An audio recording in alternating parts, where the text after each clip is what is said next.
Hannah Brown. Chris McLeish. Here we are, episode number 3. Back at it again.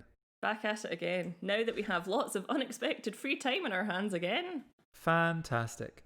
Yes, for those who are not aware, we are in Glasgow, which has just been put into tier 4 of lockdown, which is essentially a full-blown lockdown. It is essentially a full-blown lockdown. Again. Yeah. I mean, I feel like I never kind of left the first one because Agreed. I have been unemployed for several months now, but here we are. Yes, fine. I have had the escape room to keep me going. I work in an escape room, which is a lot of fun. And it has kept me going, but we are going to have to close our doors on Friday. Oh, it's such a shame. It is. But people don't pay attention to the rules. People are idiots. So what do you expect? I know. It's very true. Just when you think that you're getting somewhere, we're suddenly not. We're back to square one again. But it's fine. We'll get through, as we always have. Sometimes sequels are great because, I mean, Sister Act 2, Back in the Habit, that is a classic sequel. So maybe the sequel to The Lockdown might be incredible. Oh, excellent sequel. Okay, yeah. Since we had our bizarre question about cats last week, here's another question. Ooh. What's your favourite sequel?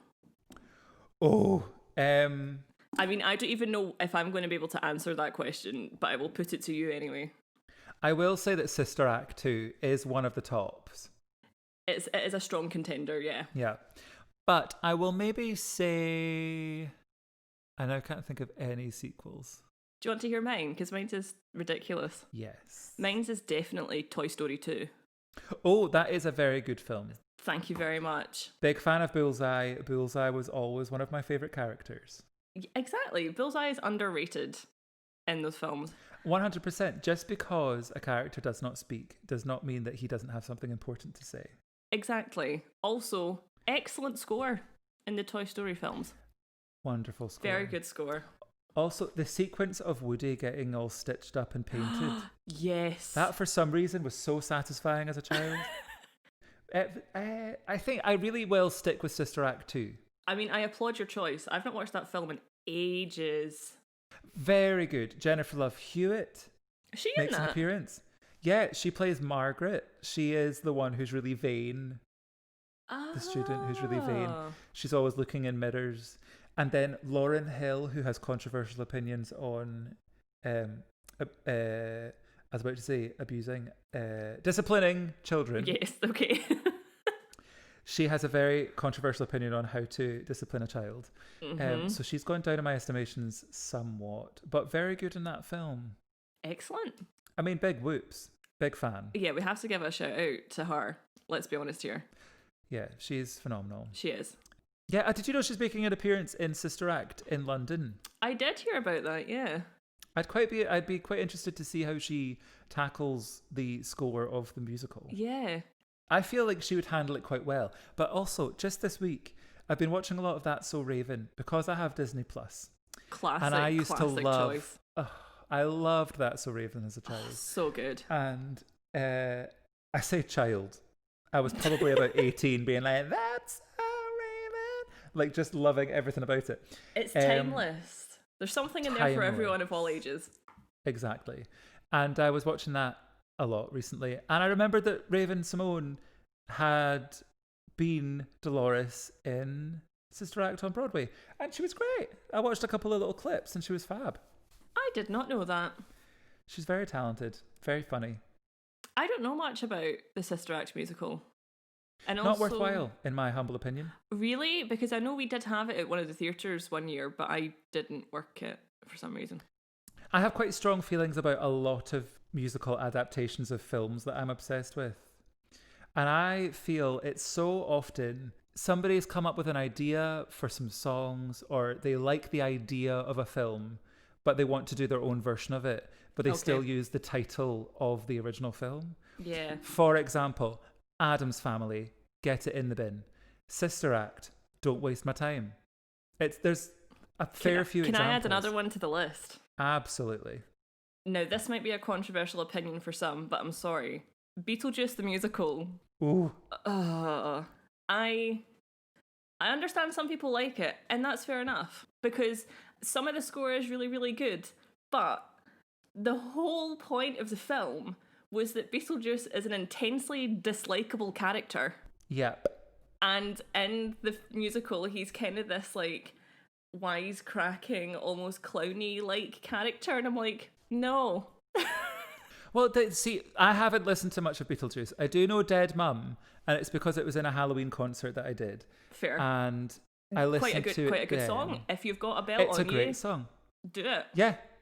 Dead Mum. Yeah, it goes like that. And that might not make the cut. And I feel, so that's the thing. I feel like people come up with an idea for a show, and they think, well, that's kind of like that film, so let's just say that it is that film. Yeah. Because I felt that was the same with Addams Family. The Addams Family plot, it needed a hook of some kind, so they obviously chose the Addams Family as the hook. Yep. Morticia Addams would never believe that Gomez was having an affair. Right? Wednesday Addams would not call her dad daddy, nor would she lose her identity. The whole musical is about them losing their identity. And I'm like, well, what's the point in watching it then? Because then it's not the Addams Family. Do you know what? The thing about the Addams Family musical is that great score, fantastic score. Love Andrew Lippa. I love his stuff. Wild Party, great.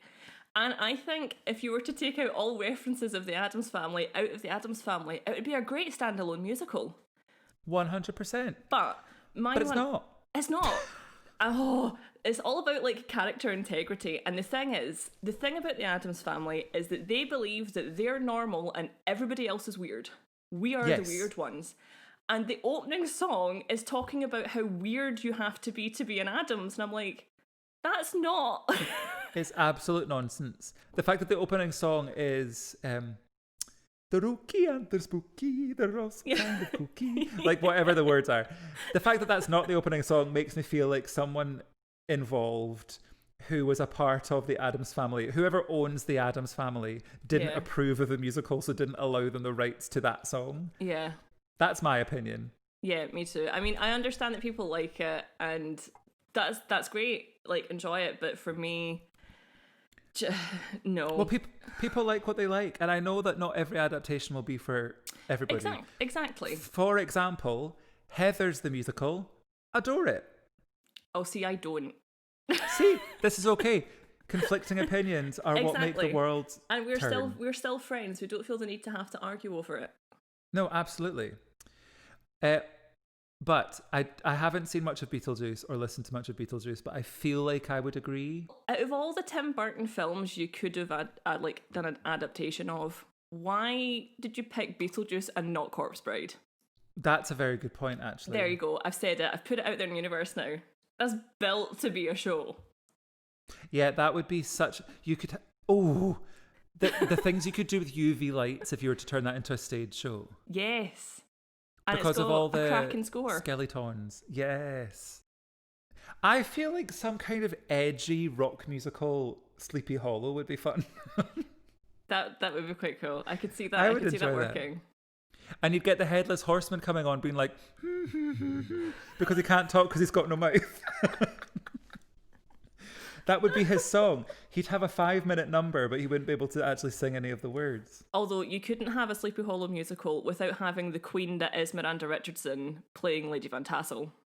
Have you ever seen... I mean, first of all, I agree. Thank you. Second of all, have you ever seen... It was a TV adaptation of Alice in Wonderland. And it had the girl who was in Andre, which was one of my favourite films from childhood, about a girl who befriends a seal.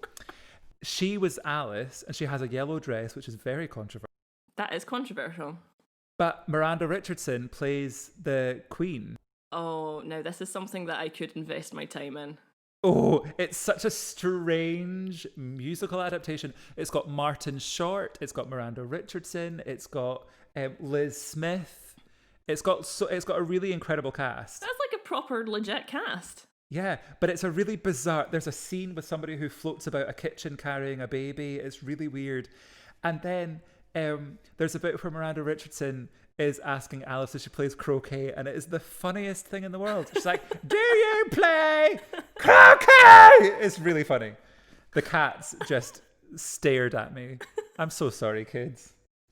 So last week you went first. Do we want to do a swapsy aboutsy and I could be first? If you so wish. Or would you rather go first? I am easy peasy. I mean, I'm not fussed either, to be honest. Well, let's just do it. Let's just do flipsy flopsy. Let's do it. Shake it up a bit. Okay. So, I am doing today case number 2 of my little murder quartet. Fantastic. So, this one is called the Sandiford Murder Case. Oh. Yes. I don't think I've heard of this one. Woo, well, Sandiford is famous, obviously, for its sexual health clinic. Yeah. This takes place just down the road. Excellent. I did actually look up the sexual health clinic to see if number 17 Sandiford Place, where the murder took place, was a part of that building. But no, I believe it's a charity of some kind nowadays. Lovely. Yes. Excellent. Okay, so let's begin. Let's settle on in.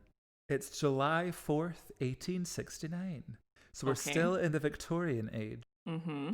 We are standing outside number 17 Sandiford Place, just along from Sauchiehall Street. This is the house of John Fleming, a respectable Glasgow accountant. He and his son John have just popped down to Dunoon on the 4th of July to spend the weekend in one of his other properties. Check him out. I know, right? Pants. 2 houses. I know, but he's a well-to-do accountant. In his house, he left 2 people. One of the 2 people left was his dad, who was called James Fleming. He will be known in the story as Old Fleming. Old Fleming. Yes. He was the kind of man that if he appeared in a book or a story of some kind, he'd seem like a proper laugh. But if he was your next door neighbour, he'd be a living nightmare because he was a bit of a pain in the boohookie. We all know people like that. My old neighbour. Oh God, that's if very my old true. neighbour listens to this, I hope you get paper cuts every day. I just could not stand her. A scalp right up the fingernail. Oh, that's what I hope happens to her. Oh, that's the worst. Oh, yeah. Oh yeah. So while John rose to the level of comfortable wealth and repute, he himself remained stubbornly and embarrassingly crude in manners, habits, and speech. That's Old Fleming. He was the one who was he's a bit of a dodge. He was barely a member of the family circle at all because he preferred the company of the female staff, which was obviously a troublesome preference to have since he was fond of the booze. Oh dear. And you know what happens when you mix booze and a preference of female company? Yes. Also, 10 years prior to this particular story, Old Fleming had suffered public rebuke from the local kirk for having impregnated a domestic servant named Janice Dunsmore. So what's a lovely gentleman. He's a bit of an old creep. The other of the 2 people left in the house was Jess McPherson, one of the true... bear with. The other one of the 2 was Jess McPherson. She was one of the most trusted house servants that they had. So she was very, very good at her job, very hardworking. And just a quick side note, the McPhersons are the Scottish clan that the McLeishes belong to. Ah, what an excellent fun fact. Yeah, thank you. And in true McLeish form, they of course were the servants and not the big fancy pants accountants. So the McLeishes were sheep herders of the north. Yes. That was literally what our clan was about doing up in kind of the Highlands and Islands. There's worse things you could be doing. So much worse. I mean, I do like a sheep, but we've always said, our family have always said that we would be like the pox-ridden wenches of the olden days, the McLeishes.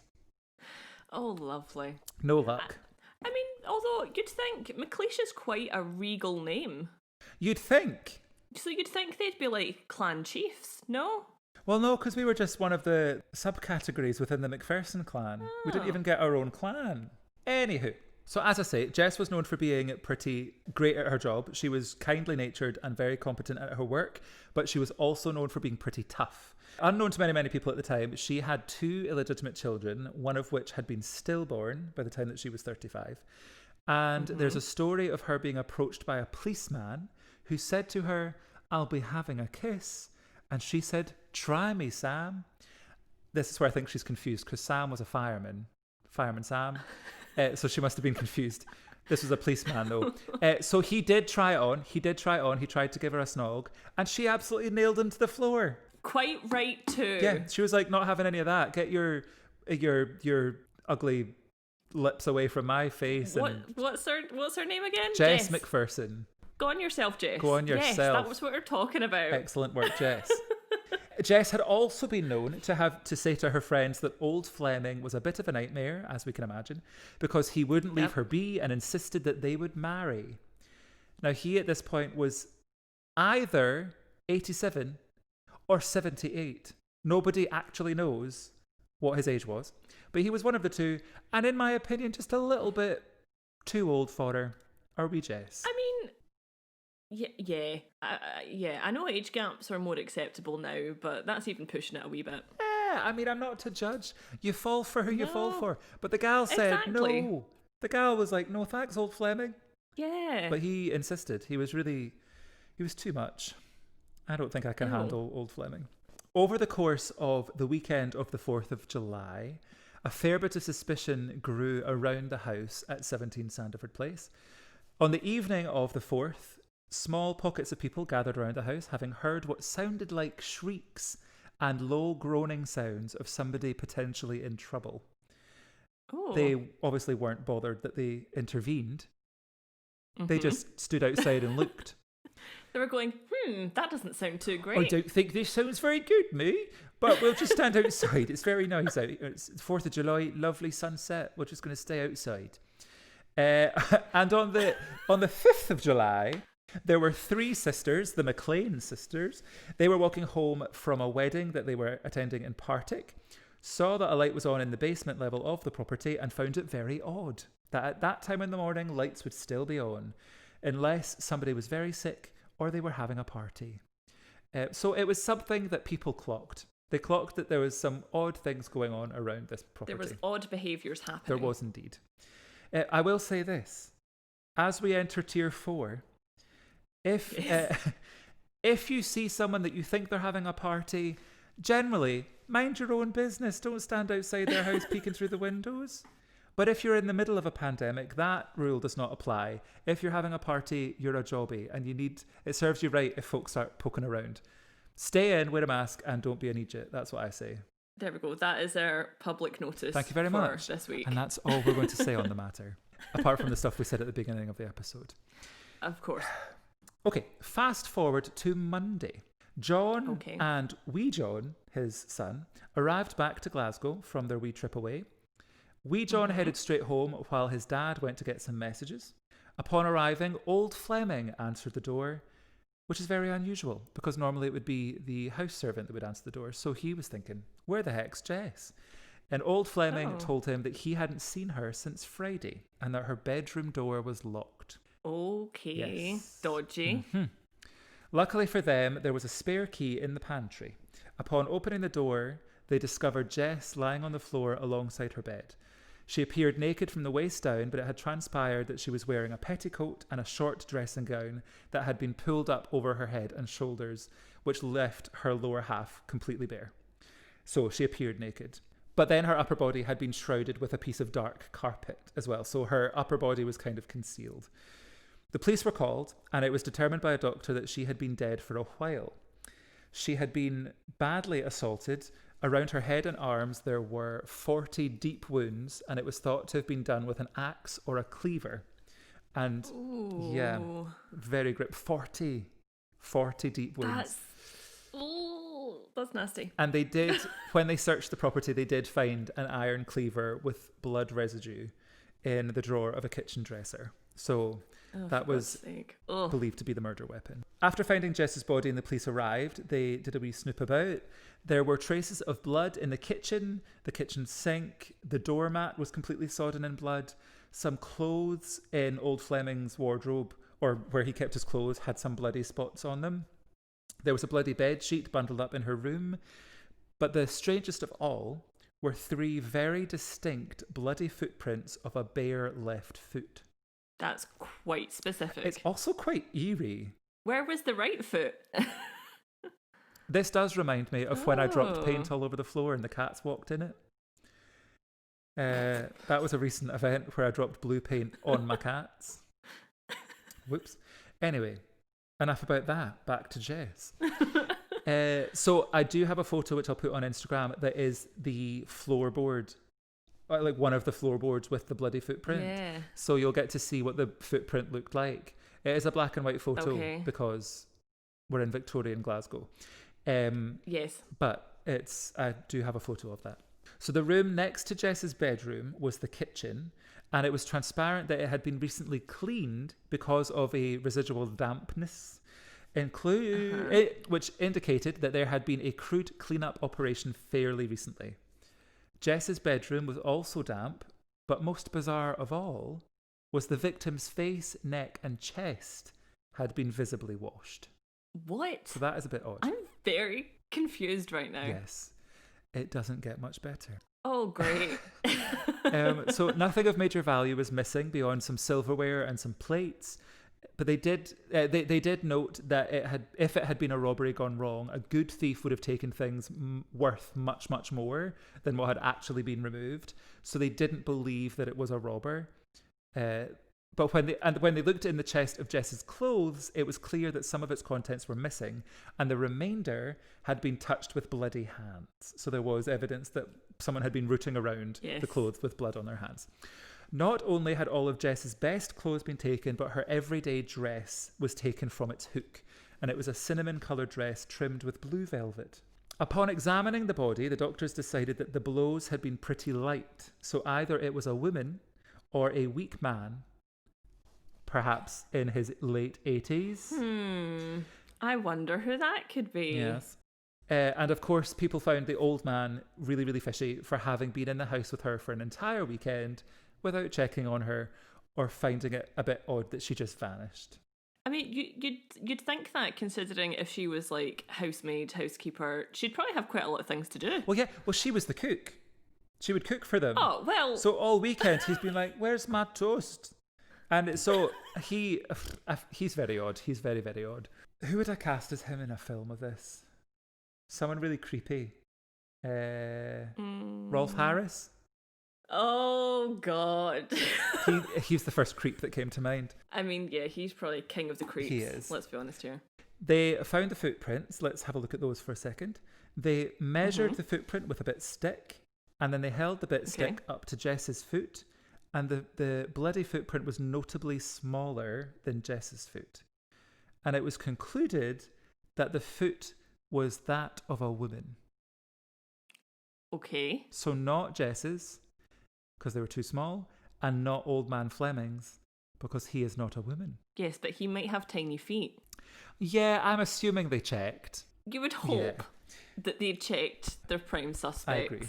The Fleming family left their house in the hands of the police for them to complete their investigation, and in their absence, I find this detail horrific. Jess was left alone in the bedroom, on the floor. She was there for as long as 5 days while the police conducted their investigation. Poor Jess. Yeah, so she was just left on the floor for 5 days. Oh, that's horrible. This is a good time to mention the fact that this is the first case to be handled by the Glasgow Police Detective Branch, which may have something to do with how they handled the case, because maybe they were being they were maybe being quite experimental in how they actually went about doing stuff. Yeah. And the other thing is that this was the first Scottish police case in which forensic photography played a role. That's quite interesting. Yeah. I couldn't find much in the way of kind of crime scene photography. I'm assuming that's what they're referring to. But I did find that photo of the footprint, so I don't know. It's I couldn't track any of this forensic photography, but I did read that it was the case, that this was the first Scottish police case to use it. So, just when things were looking very, very grim for the Fleming family, a local pawnbroker revealed that a woman using a fake name and address had pawned what he believed to be the stolen Fleming items. Soon after that, the police arrested the young woman, who was a maid confusingly named Jessie McLachlan. I say confusing because now we have Jess, the victim, and Jessie, the woman who is now a person of interest. You'd think that there was more than like 2 Victorian names going about at that time. Well, we also have John Fleming and his son John. Yeah. We also had another Jessie. In one of the stories I read, she wasn't interesting enough to keep in the story, to be honest with you. But another Jessie I came across snooped about the house on the day that everyone was suspicious. I will try to be as clear as possible when I'm talking about Jess and when I'm talking about Jessie. Okay, that's fine. Okay. So the interesting thing is that Jessie and Jess were best friends. When questioned, Jessie, who was likely in a state of shock and panic, told what would later be described as a tissue of frantic lies. That was a quote. She denied having been at the Fleming home the night of the murder, and she stated that old Fleming had given her the silver to pawn on his behalf because he needed money. But on the 16th of July, a man showed up to the police containing a box of Jess's missing clothes. The man, unfortunately, was Jessie's husband. So he had found the clothes in Jessie's possession. When confronted with the fact that the victim's missing clothes had been discovered in her possession, she said that Jess had given her them for alterations. Then, unfortunately for Jessie, comparative tests were conducted with her foot and the footprints, and it was established that the footprint was hers. Not looking good for Jessie then. Not looking great. But what would look great? Pop on that cinnamon-coloured gown with the blue velvet.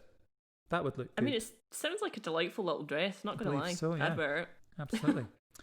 I also read there was... I don't know why I say these things. I find something in my research, but it's not interesting to write up, but then I remember it and I want to tell you anyway. That's fair. There was also some clothes that she had taken somewhere, and she got them dyed black. And I believe that the cinnamon gown may have been one of them. Oh. So there was suspicion that potentially she took clothes that had suspicious stains, maybe blood, and she took them to get dyed so that the blood would be covered up, because she did go for black, so black would probably cover up the blood. So yeah, that wasn't something I found a lot of information on, but it was out there. Yeah. Okay, so from here on out, the authorities displayed a completely newfound trust and respect for old Fleming. Whether or not the fact that the prosecution was a Fleming family friend had anything to do with that, that's entirely up to speculation. Okay. I think it probably did have something to do with it. If they were rich people with lots of money and influential friends.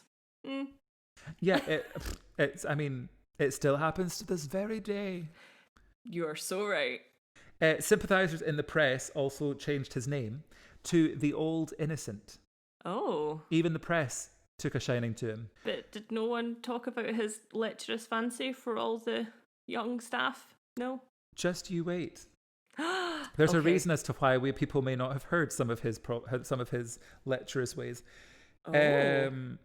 So old Fleming was set free, but he became a star witness when Jessie stood trial for the murder on September 17th to 20th in 1862. I have a little highlight of the old man's testimony, which I found quite funny. He was asked why he wasn't curious as to where the servant Jess had disappeared to, and also why she had failed, and why when she had failed to answer the door to visitors. Wait, what? Rewind. I've got my notes. I've got weird wording. Okay, so one of the highlights of old Fleming's testimony, which undoubtedly came when he was asked about his remarkable lack of curiosity about the missing servant, particularly when she failed to answer the door to the visitors, as was her invariable duty. He said, "Jessie was dead. She could not open the door when she was dead." That's what he said. So when he was asked, why did you open the door and why were you not curious as to where she had gone, that's what he said. So he basically just says, I knew she was dead the whole time. That seemed to me like an admission of guilt or an admission of knowing something. Yep. Yeah. I'm just not convinced that a wealthy old man would not be curious as to where his cook had got to. Yeah. He was apparently quite sprightly, so maybe he was just quite keen to just spring on up and make himself some beans on toast without the help of a A servant. Sadly, in those days, the patriarchy was even more detestable than it is now. Would you believe it? And Jessie wasn't permitted. And Jessie wasn't permitted by law to take the stand. So that's maybe one of the reasons that she couldn't really hammer home the fact that Jess hated the old man and that he was an absolute creep. Oh, for God's sake. Yep. So her defense had to rely completely on a handful of witnesses. Oh. Their testimonies did tell of the friendship between Jess and the two Jessies, and also the disgust that Jess felt towards old Fleming. So it did get to be, it was mentioned, but it was mentioned by witnesses. A friend of the victim who saw her shortly before her murder asserted that Jess confided that she had a secret relating to her tumultuous relationship with her employer's odd and intrusive dad. But she died before she could relate the nature of the secret. But the judge, Lord Deas, who was as suspiciously keen on the Flemings as the investigators, urged the jury to ignore that this was ever raised. It was in the judge's excruciatingly long, and I say long, 4 hours long, conclusion to the jury. Do you think he's maybe got an ego or something? Do you think? I mean, or maybe likes the sound of his own voice, or I mean, it's just a guess. I really think he was fond of himself. And back in those days, they couldn't film themselves doing a podcast and then listen to it back. That's true. It was all very much live. And... Yeah, it was live, and he couldn't get that. He couldn't get that replay, so he really had to had to really draw it out just to really become absorbed. I don't think I know enough words to speak for 4 hours straight. I mean, we do a fairly good job at speaking for close to 2 hours when we're filming. That's true. When we're recording this. But generally we're speaking nonsense. Speaking nonsense. And also, there's 2 of us. Exactly. See, that's what I mean. Yeah, so this guy spoke 4 times as much as we do individually. Do you think he was having like a conversation with himself? Probably. I think so. He was like asking his own questions and answering his own questions in turn. Maybe at this point he owned a top hat that had been treated with mercury. As was the old... as was the way. The way. So maybe he just spoke for 4 hours because he was in a strange mercury-induced trance. Exactly. Maybe he was like on a wee bit of a trip. Yeah. Yeah, it could be. So anyway, it was in this 4 hour long conclusion to the jury that Lord Deas really made himself look a proper tit. So that's as simple as. Excellent. As a contemporary law journal put it, he, quote, put his foot fiercely into one scale of justice and kicked at the other, end quote. Anything that told against the accused was emphasised with great delight, yet anything that reflected poorly on the old innocent was ignored. And it's a bit illegal to do that. Yeah, different times, Hannah. But you'd have thought even by Victorian standards. Yeah. I would love to have been at this trial, and I would have taken a dozen eggs and I would have egged him. And then you would have been on trial. Oh no. So it took the jury only 15 minutes to reach a decision. Guilty. Upon hearing the verdict, Jessie requested her corn... Whoa. What? My note says Jessie requested her corn sill read out a statement. Her counsel is what it was meant to say. Upon hearing her corn, Jessie was actually a complete cuckoo bananas gal. She had pet corn that she brought with her and she wanted it to speak at her trial. No wonder they thought she did it. Poor thing. No, it was her counsel. So upon hearing the verdict, Jessie requested her counsel read out a statement written by her, which was the first time that her recollection of events had actually been shared, because obviously she couldn't testify to defend herself. And let me tell you, it is a long statement. I mean, she's not had the opportunity to talk at all. Well, I've got a book in which the statement appears, and it's a good solid kind of 8 pages. Maybe she was trying to like outdo the 4 hour closing statement. It could be that, but I reckon her counsel probably needed a lozenge afterwards.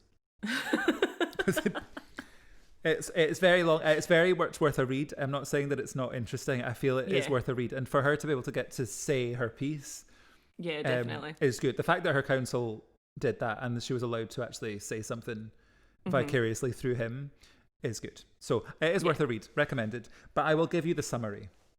Okay. So she claimed that the night in question she met with Jess in the Fleming house, and old man Fleming, as usual, was leering about like a perv. Of course. The three of them set to work on a hefty amount of whiskey, and eventually they ran out. So old man Fleming sent Jessie out to purchase a refill, which I didn't realise was how alcohol operated in those days. You would go to the pub and be like, "Excuse me, I've run out of rum," and they'd fill it up for you. I don't think I knew that either. So that's fun.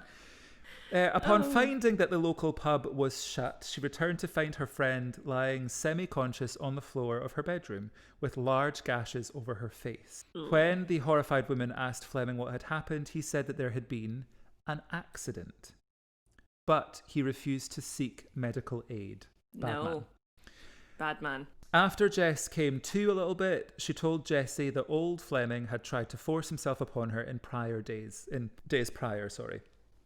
She fought him off, but there had been a lingering tension ever since, and he feared being outed for his actions. After Jessie popped out for the whiskey, Jess and old man Fleming had argued, which ended with him striking her in the face with, quote, something. Jessie tried her very best to help her friend, but eventually it became clear that more professional assistance was required. She made to exit, but discovered that she had been locked within the house. Returning to continue with assisting Jess, she found old Fleming hacking at her with a cleaver. Helpless, she made to escape. Fleming unfortunately pursued her, and he said that out of fear, Jess had to be disposed of, otherwise he might get tattled on. He promised that Jessie would be implicated in the murder if she ever uttered a single word about what happened. He then gave her some of the dead woman's clothes, as well as some items of silver to pawn. She also gave her some money, promising that she could get more if she kept stum. Jessie did what she was told out of fear. She was a maid and he held status way above her. A, being a man, B, being in a wealthy family. So she was in a very precarious situation and she didn't know what else to do. In response to this statement, Lord Deus immediately and contemptuously dismissed it as wicked falsehoods, and without hesitation he donned the black cap and sentenced the prisoner to be hanged. Oh no. Fortunately for McLachlan, Jessie McLachlan, I should have called her McLachlan this entire time, that would have been so much easier. Let's go with that from now on. McLachlan. Okay. Plenty of people heard and believed her version of events. The people of Glasgow were fuming that they were willing to execute before further investigation could be conducted, and eventually the Crown conceded and launched a secret inquiry. The Commissioner could not subpoena witnesses or force anyone who appeared to testify under oath, and one of the heads of this inquiry was the same Procurator Fiscal who had pressed the original charges against McLachlan. Eventually, they decided to come to a compromise because the prosecution didn't want to have to admit that they did a shoddy job at the trial. On November 6th, 1862, Jessie's sentence was dropped from death to imprisonment. I mean, it's a win. It's definitely a win. It's a bit of a win. As is usual with compromises, no one was happy. If the accused was guilty, she hardly deserved mercy.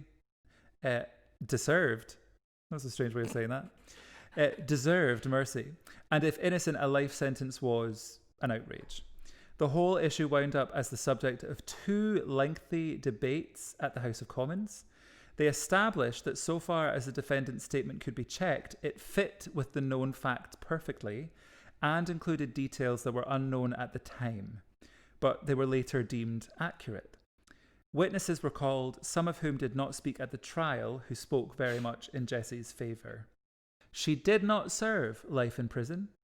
She only served 15 years before being released on October 5th, 1877 at the age of 44. After her trial, her husband and young son had moved to America, and upon her release, she followed suit. All we know about her later life is that she died in Michigan on New Year's Day, 1899. We are which is like, that's nice. We are Yeah. equally ignorant about the last years of her arch nemesis, old Fleming, but he probably perved about and drank a load of booze and pickled himself. I mean, given his reputation, I'd be surprised if he did anything else. Do you know what I mean? It's hard to break the habit of a lifetime. Exactly. So why stop?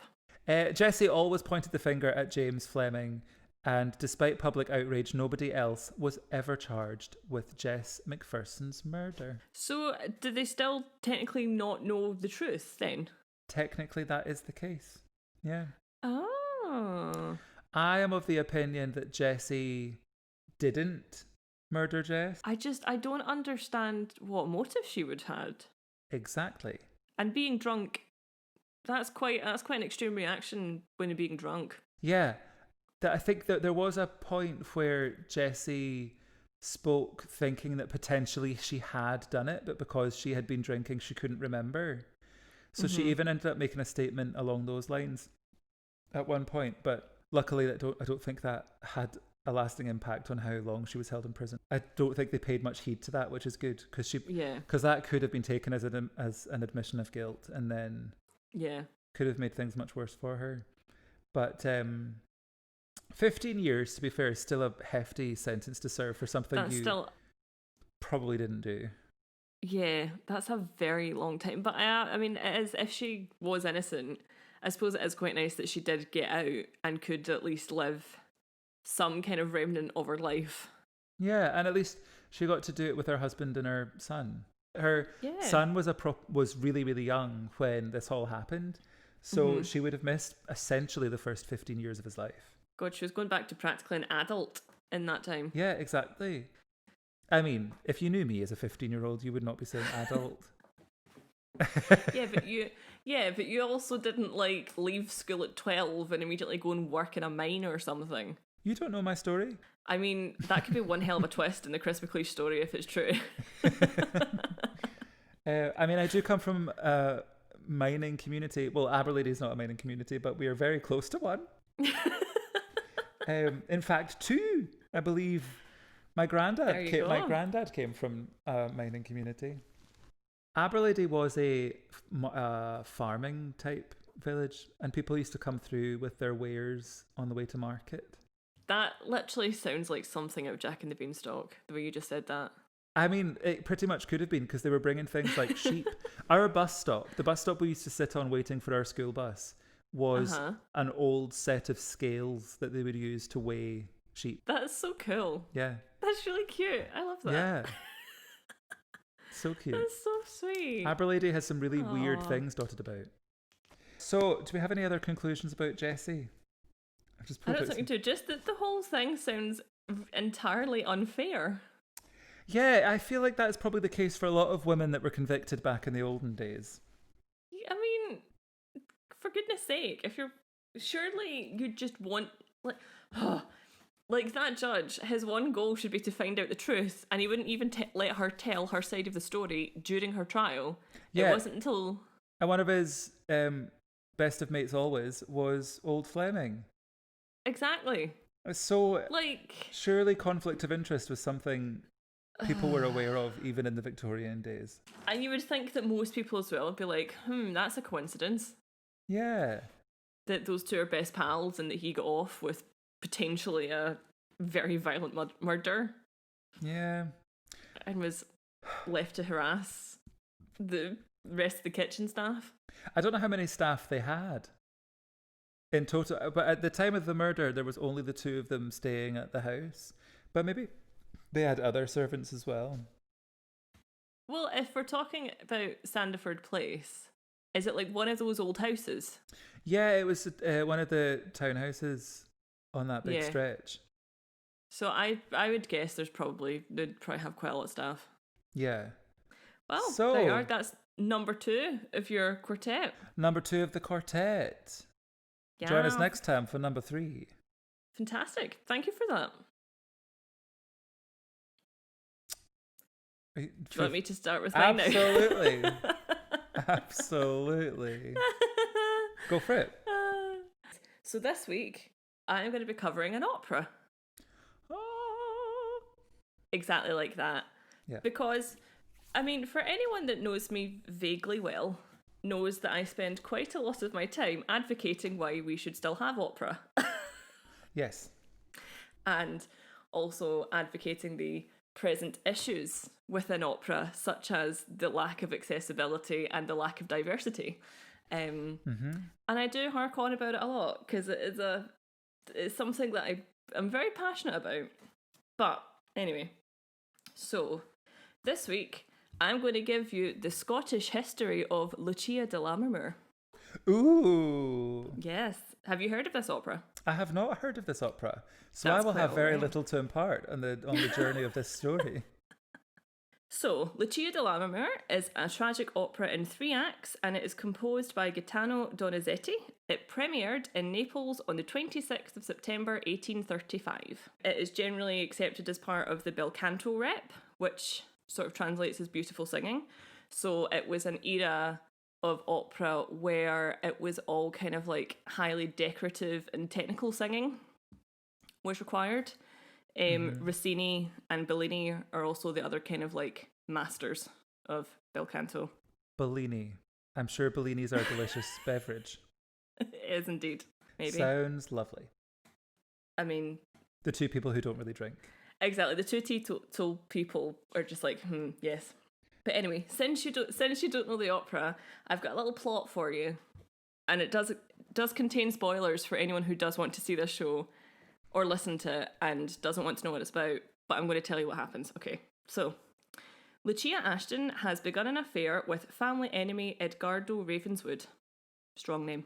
Very strong name. Thank you. Much to the chagrin of her brother Enrico Ashton.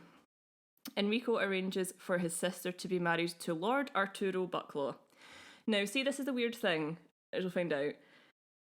Because it's an Italian opera, all the names have been sort of like translated to the Italian, but they've left like the original Scottish names. So that's why it does sound a little bit bizarre. Her brother Enrico arranges for her to be married to Lord Arturo Bucklaw, and he shows her a forged letter stating that Edgardo has betrayed her, because that's the normal thing to do.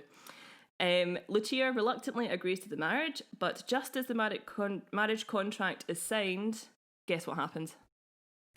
Someone dies? I mean, we're getting to that point. Okay. No, in amongst the wedding celebration, Edgardo returns in true opera style. Oh, I see. Yeah. I went straight to death. You went straight there. Edgardo returns, and upon seeing Lucia has betrayed her vow to him and taken a husband, he casually denounces her in front of the entire crowd. During the celebrations, chaos ensues as Enrico challenges Edgardo to a duel, and news spreads that Lucia has gone mad and murdered Arturo. Lucia enters, having seemingly lost her grip on reality, her dress covered in blood. So, it's pretty obvious that something nasty has gone down. Especially if she's worn white. I mean, yeah, think of those stains. White wine's not going to help with that. It's not going to help with that. After all this, Lucia ultimately takes her own life, and Edgardo resolves to stab himself with a dagger, hoping to be reunited with Lucia in heaven. That is so Shakespearean. It is actually. No, really it is. So yeah, that's the nice cheery plot line of Lucia di Lammermoor, but it is a good opera. Well, I say that, and then I'm about to move on to my next point. So, Excellent. Considering we've been talking a lot this evening about women not having like the facility to tell their own story, etc. Yeah. Lucia is actually an incredibly problematic opera. Okay. Because within Lucia, there's only 2 female characters, of which she is one, and despite being the title character, is actually rarely seen on stage. Classic. She's spoken about by her male counterparts and is at the mercy of her the male character's machinations, and her death isn't even seen. We're told about it by another male character. So, yeah. Dull. Yeah. Unfortunately, Lucia is kind of like ousted of her own story. And this is even thinking about that, the role of Lucia actually requires major technical ability on the soprano's part, because it is one of the hardest things in the repertoire, and generally opera singers don't sing it until they're around about late 30s, early 40s, because they have to wait that long for their voice to mature to actually be able to even sing like the music properly. It's so like difficult. Right. The aria Il Dolce Suono, which is also known as the Mad Scene, is famously accompanied by the glass harmonica, which is like it's pretty cool. Is that spooky wookie? And it's quite spooky wookie. It is spooky wookie. Do you know how when you see like people, it's the thing where you see people like dip it, it's like levels of water. Yeah. And they like play the rims of the glasses basically. It's that kind of noise. It's really eerie, it's really cool. And it affords the soprano to display her technical prowess through the extensive scales of notes within the piece, and it also presents the opportunity for improvisation, which is rare in operas, because usually what is on the score is what you get. It's what you sing, yeah. Exactly. But they get the chance to do riffing. They do get a chance to do a bit of riffing, which is unheard of in the opera world. Like having the best time in the world. Oh, Exactly. Trixie was mad at me for that. She just gave me the dirtiest look. You woke her up. That's unfair. She's trying to sleep there. Poor lamb. But, however, recent productions have successfully put Lucia firmly back into her own story. And this includes director Katie Mitchell's 2016 production for the Royal Opera House, in which Lucia was seen. It was like a sort of split stage setup, so you could actually see what she was doing when she wasn't on stage. That's really cool. I like. Yeah, which is very good. Here we get to the Scottish part of the story. The Scottish part. So, Lucia di Lammermoor is based on the novel The Bride of Lammermoor, and it's written by Sir Walter Scott, and it was published in 1819. And it comes under the bracket of Scottish Gothic, which is a... what's the word? What is the word? Offshoot. That's the word. Which is like an offshoot of the Gothic horror literature. Nice. Thing. God, I'm failing. I haven't read it. I haven't either. I think I might now that I've read a bit more about it. I think I might have a book of Walter Scott stuff. It might be in there. I just dropped the sir because we're on really casual terms. Are you just best pals? Yeah, Walt and I go way back. So I think I might have a look and see if I have a copy of it. Yeah, we should. So, it's believed that the inspiration for this novel may have come from an event in Scott's life, which is namely his failed courting of Wilhelmina Belches. Scott courted Wilhelmina, who was a young lady who was of far higher social standing than he. Do you see a slight relevance to another story we've heard recently? I absolutely do. Yeah, there you go. And it is believed that the attraction was mutual, and at a time, Scott was even invited to stay with the family at their estate, which generally meant that they were like considering he was like they were giving him real consideration, like as to whether he could marry her, kind of thing. Being a wee bidey in. Yes. Yeah. But ultimately, Wilhelmina accepted the proposal of William Forbes, who was a man of far greater wealth and standing than Scott, because that's always the way. Because she wanted shoes. Yeah, exactly. All the power. Scott felt betrayed and humiliated, and he believed he had been led along, but ultimately he held no ill regard towards Wilhelmina. But, interestingly enough, he never mentioned her name again in any future correspondence after this event. So, by the sounds of it, I think he really was very hurt by it. So that is believed to be one of the two influences. I will subsequently get to the second one. So The Bride of Lammermoor is very much a Gothic novel, as I said, and woven throughout the novel are allusions to supernatural forces. Lucia sees the ghost of a young girl that was killed by a jealous lover in the opera, and the name Ravenswood, containing the word raven, obviously, and a raven is sometimes believed to be an omen of either ill fortune or doom. With regards to the sort of supernatural elements of The Bride of Lammermoor, a quote from Brian Hollingworth's 1984 essay, The Tragedy of Lucy Ashton, The Bride of Lammermoor, sets out the intentions behind Scott's use of supernatural elements. And he says, the role of fate in the novel is represented basically by the metaphor of the supernatural. Yet it is important to realise that the supernatural is not there to provide the romantic quote-unquote horrors of the Gothic tale, but to emphasise the role of destiny in the tragedy of Lucy Ashton. All the way throughout the opera, there is a sort of impending sense of doom that you know it's all going to end very much terribly, and also every character is very much flawed in one way or another. So in classic like Gothic tale fashion, you know that it's going to end badly for all of them, which it kind of does. But contrary to all this darkness, a fun fact for you here is that the Lucy of Lammermoor is actually the name of a Scottish country dance. Oh. Which I'd never heard of. I don't know that one. Yeah.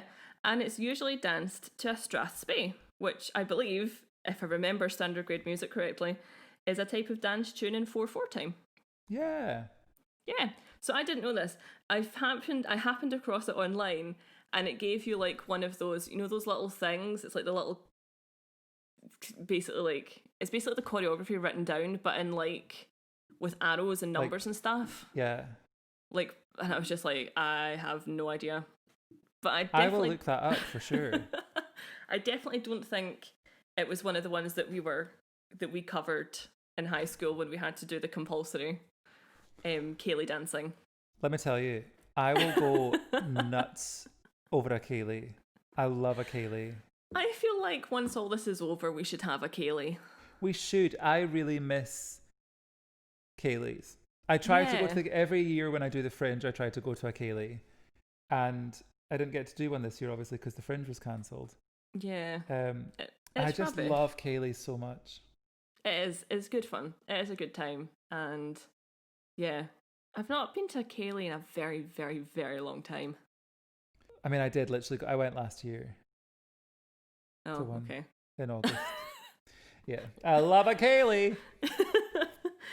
But The Bride of Lammermoor is in turn based on a story believed to have been told to Scott by both his mother and his great aunt.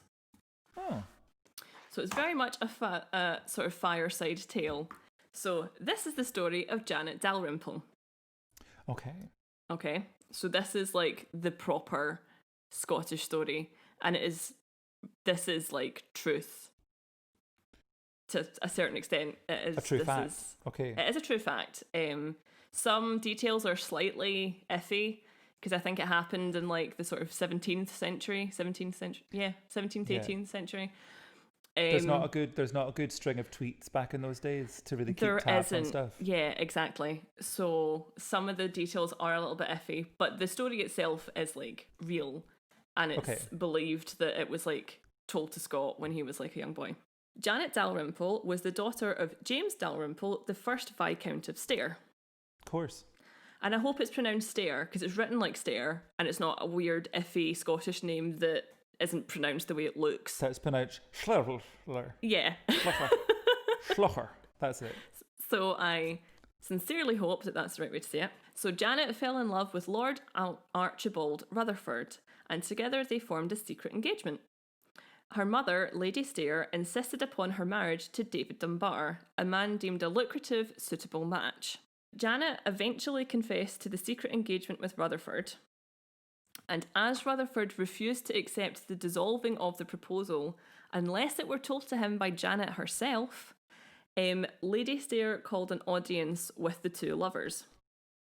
So Rutherford was livid, and Janet was pretty much speechless during proceedings because she was so mortified, terrified, upset that they had been found out and that she was going to be married off to someone else.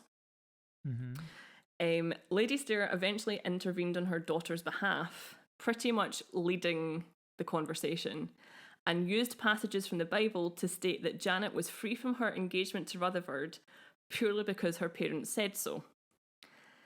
Okay. Yeah. I mean, reading about this story, Lady Stair sounds like quite a battle axe. I would be scared to... a bit of a Lady Tremaine. Yeah, I got that kind of like vibe. I'd be quite scared to cross her. So, yeah.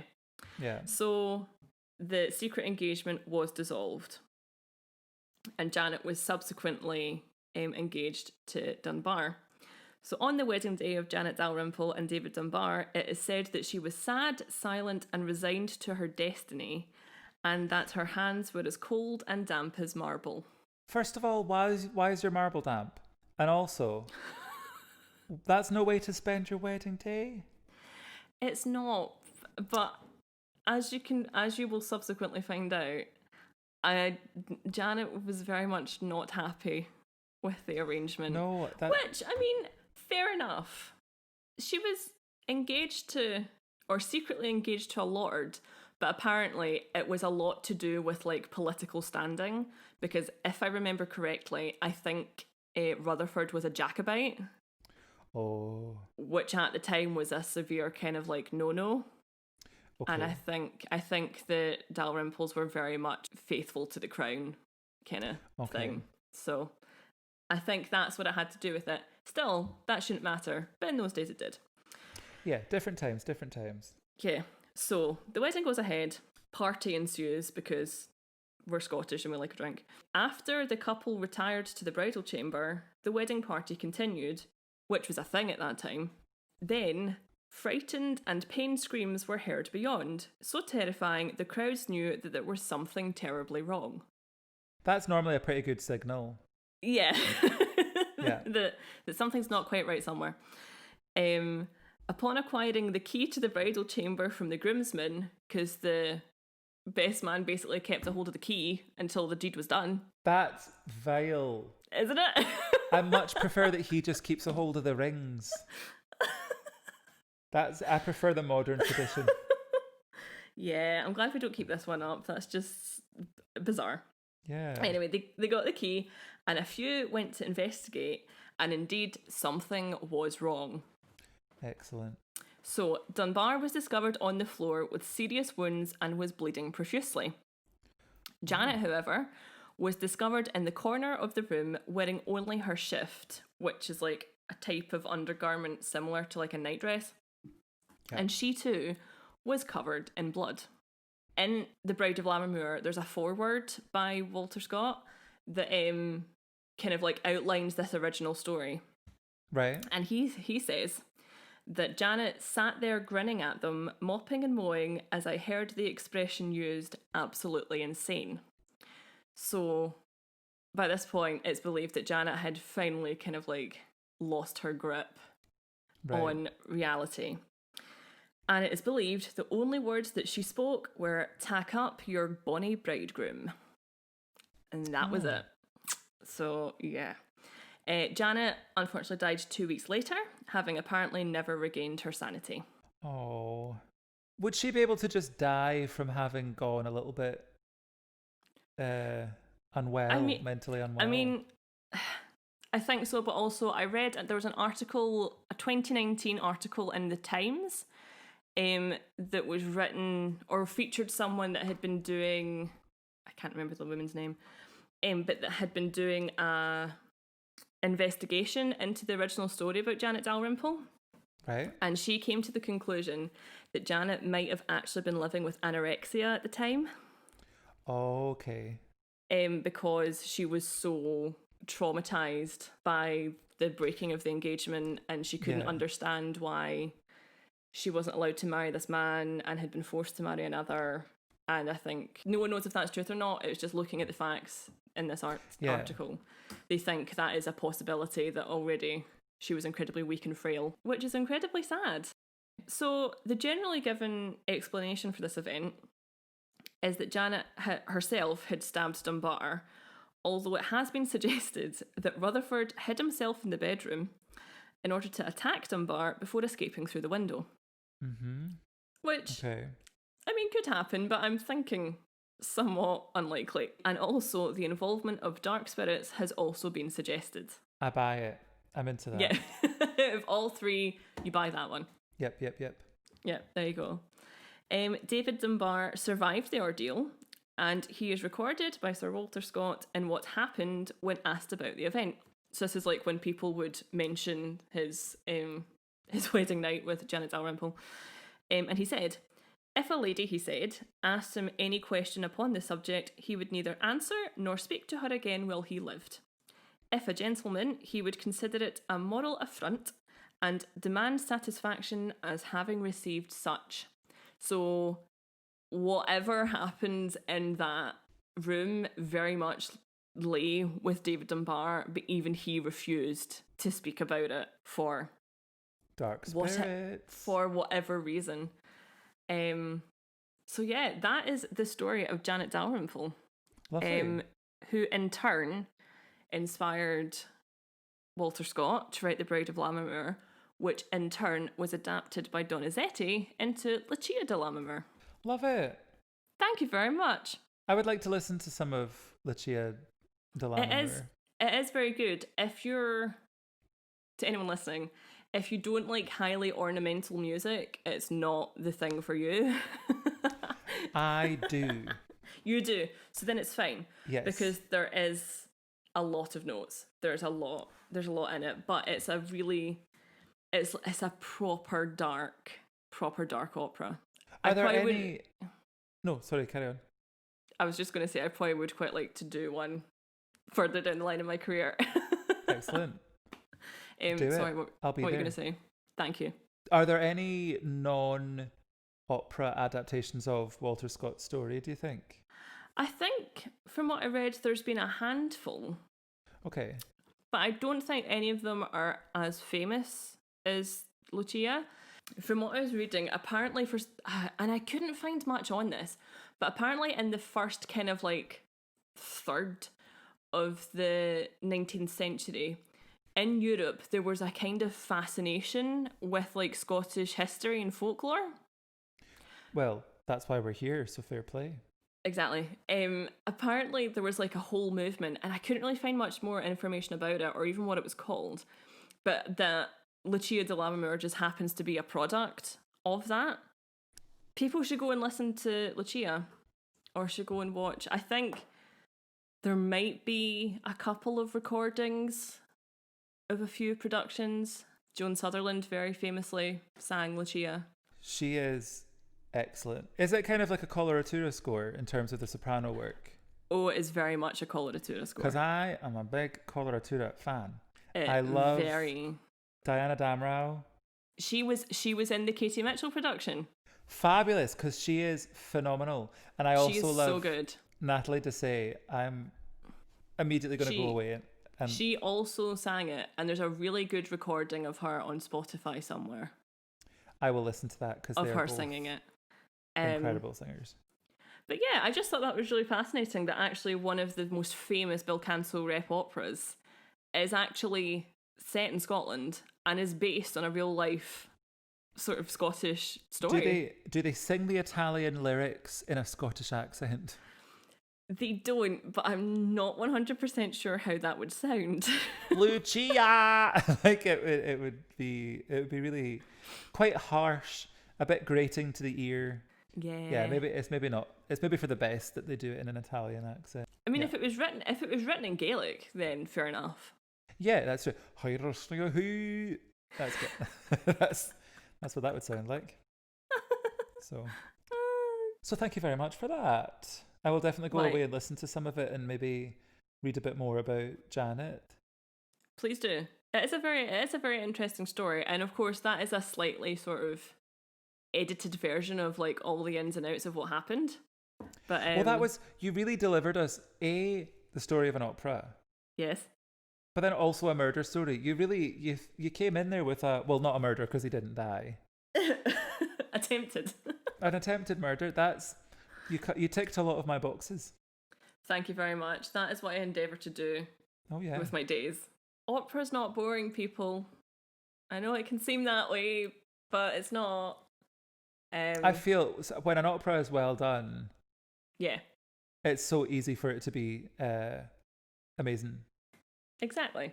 Like, it is one of the most powerful art forms we have because it deals with like the extremes of life, and I think a lot of people can't get round the whole everything is sung through element of it. Yeah, but that's kind of the whole point of it. It's like the emotion is so great, it has to be sung, it can't be spoken. But I do agree there is a lot wrong with the present opera industry at the minute, and a lot does need to change, because there are still major issues that are yet to be addressed, and quite frankly, it is time that they are. And we're about to do it right now. God, if only. Yeah. if only. So anyway, thank you very much for joining us again for Thank you episode indeed. number 3.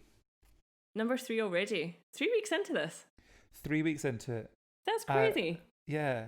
Hopefully everybody's still enjoying it. And do remember to like, subscribe, comment, share, all those things, because the more people do that and the more engagement we get, the higher up in the ranks we go. And hopefully the more people we are then seen by. And that is what we would like to do, is try to give our Gothic tales to as many people as possible. Exactly. And again, thank you all very much for your support and for your listens. And again, we say, if you do have any questions you'd like us to answer and or ideas you'd like to put forward, please do not hesitate to get into contact with us. Yes, we have an email address, which is aweebitgothic@gmail.com. Mm-hmm. And we also have our Instagram page. Mm-hmm. Also remember to pop over there to see the photos that correlate with this episode. Yes. But yeah, leave us comments on there. Send us some direct messages, things that you want to tell us, things that you think we'd be interested in, that you would like us to cover, all that kind of lovely stuff. Exactly. Yeah. But yeah, just engage with us as much as possible. We're very friendly. We are just friendly. Get in touch. We're pals. I mean, some people that know us may refute that claim that we're lovely, but no. Maybe about you, but not me. Everyone knows I am lovely. Was that Gothic? A wee bit.